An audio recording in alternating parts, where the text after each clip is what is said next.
Empresário chinês Timor-Leste realiza jogo amizade, onde a relação entre Timor-Leste e a relação no Ilha Reilior.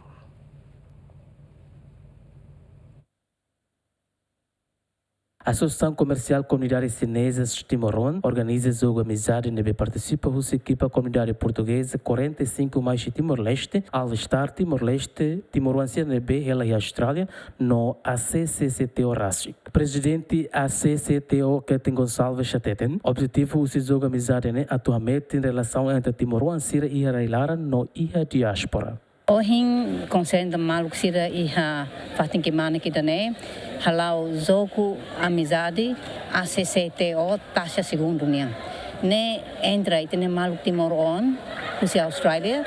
e mai halo jogo e tem fatin e jogo ne ami hanaran jogo amizade solidariedade fraternidade para atu objetivo principal de uma que atu hameting e teníamos amizade ho e teníamos maluk sira mai husi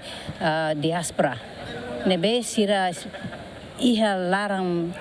kamam lostina agora dit makar mai sira tete akar mai bibik e bibik ohin lora hamut equipa tolo husi Timor-Leste equipa ida maka husi all start ida maka husi ACCTO e kita ida fali maka husi comunidade portuguesa jogo ohin ami tuir aminian sorteiro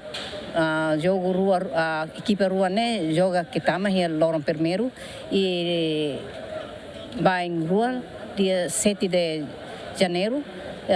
ita se halau fali jogo menang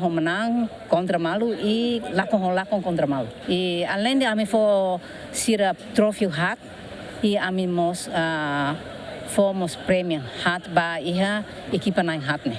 E a equipa ACCTO contra a equipa Comunidade Portuguesa 45, a ACCTO manan ho score 5-1. No ia jogo segundo equipa All-Star Timor-Leste contra a equipa Timor-Leste e Austrália, equipa All-Star manan ho score 3-2. Jogo amizade ne se continua e loron hito fulang ne, equipa serbe manan a Sorumalu, no equipa nebe derrota se a Soru ho equipa nebe derrota. Romaldo Neves, Dilma Suzeiti, Gemen.